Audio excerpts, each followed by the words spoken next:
que nul ne peut connaître l'identité de ceux qui ont reçu les secrets. En fait, il a écrit, je cite, « Le vrai adepte et initié ne doit révéler son identité à aucun homme, à moins que l'on soit digne de la recevoir. » Fin de la citation. Il a également expliqué où certains de ses initiés ont vécu quand il a écrit, je cite, « Aucun doute raisonnable ne peut exister que les initiés de la Grèce, l'Égypte et d'autres anciens pays possédaient les bonnes solutions aux grands problèmes culturels, intellectuels, moraux et sociaux qui, dans un état non résolu, confrontent l'humanité du XXe siècle. » Fin de la citation. Il a encore amplifié cette pensée qu'il avait eue avec ceci. Je cite, « Le néo-platonisme, défini par M.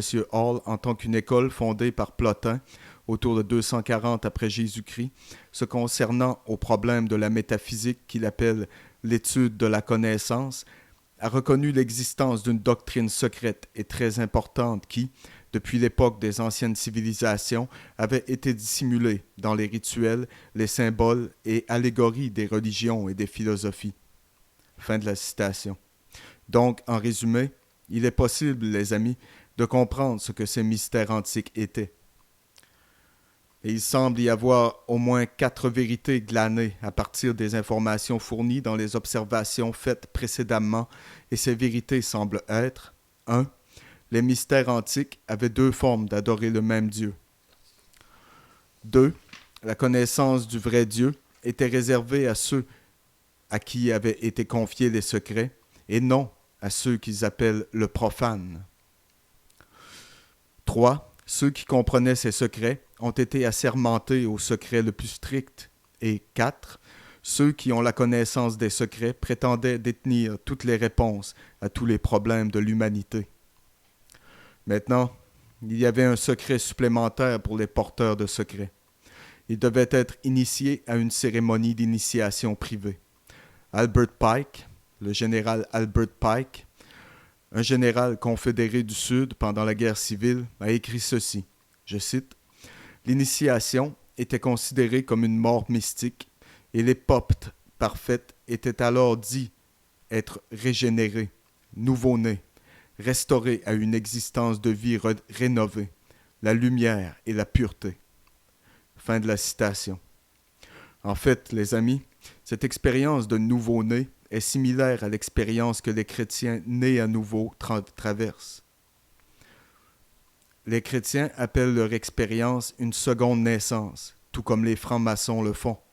En fait, Albert Pike appelle une cérémonie similaire une expérience de renaissance, et il a écrit ceci, je cite, « Dans les mystères indiens, au 3e degré, l'initié est dit être né de nouveau. » Fin de la citation. La cérémonie dans les anciens mystères a été décrite par l'écrivain maçonnique Manly P. Hall. Je cite, « Dans l'ancien système de l'initiation, le chercheur de vérité doit passer par une seconde naissance, et ceux qui ont atteint cet état d'exaltation sont connus par la suite comme le 2 fois né. Cette nouvelle naissance doit être gagnée personnellement à travers une régénération complète du caractère et de la conduite. » Fin de la citation. Cette cérémonie de nouvelle naissance implique une mort symbolique selon le maçon Kenneth Mackenzie.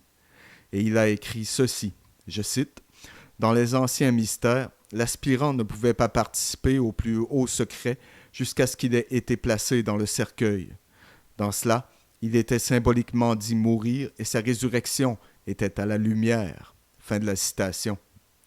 Maintenant, vous rappelez-vous, je vous ai parlé de l'initiation que George Bush a subie dans la crypte, également connue sous le nom de la tombe, le Skull and Bones, la fraternité de la mort à l'université de Yale. C'est ce dont il parle. Lors d'une conférence de presse, un journaliste a demandé à George Bush s'il était chrétien et il a répondu ainsi. Je cite, « Si vous me demandez si j'ai été né de nouveau, la réponse est oui. » Fin de la citation.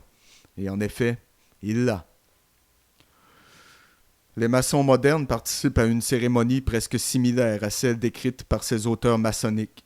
Dans le 3e degré, appelé le degré de maître maçon, À l'intérieur du pavillon bleu, le candidat est effectivement renversé de ses pieds par plusieurs des maçons présents.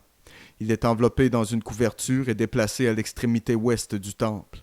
Là, après plus de cérémonie, il est élevé par une prise appelée « poignée du maître » ou la poignée de la patte de lion.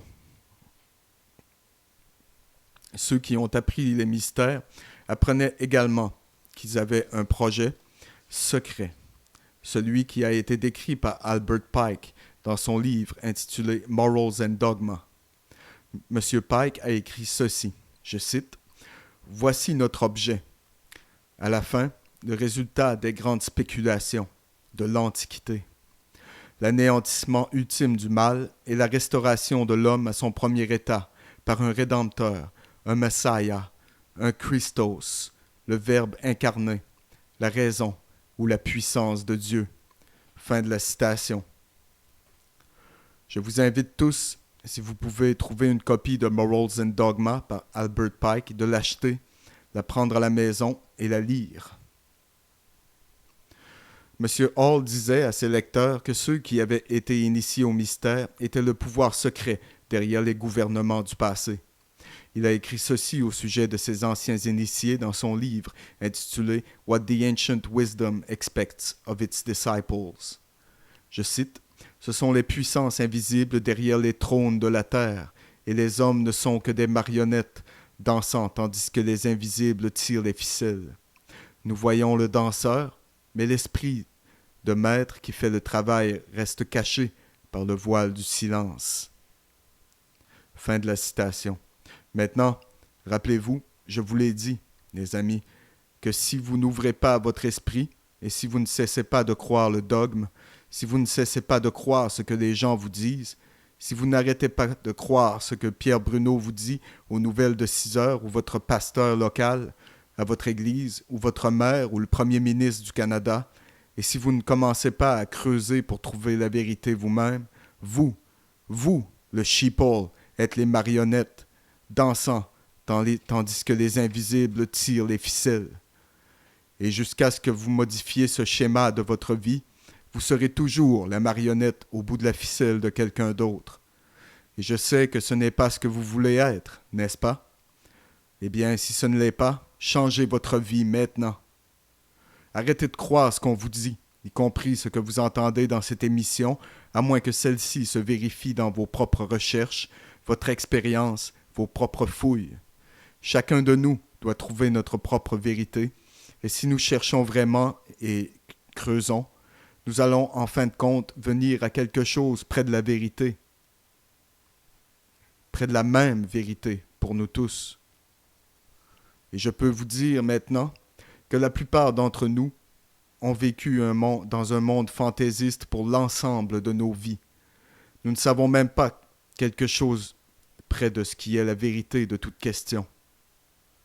Et nous devons commencer une recherche honnête à partir du début, en essuyant la table rase, nettoyant notre esprit et regardant le monde, et en commençant à nouveau comme à travers les yeux d'un enfant nouveau-né. Et vous verrez que la plupart de ce qui vous a jamais été enseigné dans votre vie entière est un mensonge. C'est un mensonge. D'autres écrivains, les amis, ont confirmé les pensées de M. Hall. Un savant maçonnique nommé George Steinmetz a également reconnu l'existence de ces mystères et que certains de ses membres à l'intérieur des loges maçonniques sont les gardiens des secrets. Il a écrit dans son livre intitulé « Freemasonry, Its Hidden Meaning », je cite, « La doctrine secrète antique, qui est cachée dans l'allégorie et le symbolisme maçonnique, ce n'était que pour préserver ces vérités pour les générations futures que la maçonnerie elle-même a été perpétuée. » Fin de la citation. Et si cela est vrai, pourquoi c'est un secret? Pourquoi ne pas dire à nous tous ce que cette doctrine secrète est? Car l'homme moderne n'est pas comme l'homme antique, alors qu'il ne savait ni lire, ni raisonner ou comprendre. L'homme moderne a la capacité de comprendre tout ce qui est mis devant lui et l'accepter si c'est la vérité et la rejeter si c'est un mensonge. Alors, pourquoi ce secret? Le secret est que, les amis, le vrai secret de Babylone Mystère est de savoir comment contrôler tout le monde. Et s'ils révèlent ces secrets, ils n'auront pas le contrôle, car il sera dans les mains de tout le monde. C'est le plus grand secret des sociétés secrètes. Un autre écrit de Manly P. Hall était le suivant. Je cite, « Une grande partie du rituel de la franc-maçonnerie est basée sur les épreuves auxquelles les candidats ont été soumis par les anciens hiérophants. Hiérophant est défini comme le grand prêtre des mystères, avant que les clés de la sagesse leur soient intronisées. » Fin de la citation. Les mystères antiques ont eu un commencement. Selon M. Mackey, il a écrit sur l'endroit où ils ont commencé. Je cite, « Les premiers d'entre eux sont ceux d'Isis et d'Osiris en Égypte. Le plus important de ces mystères était l'Osirique en Égypte. » Fin de la citation. Un autre écrivain, Edmund Ronayne, un ex-maçon, a confirmé que les francs-maçons étaient impliqués dans le culte d'Osiris quand il a écrit dans son livre intitulé « The Master's Carpet ».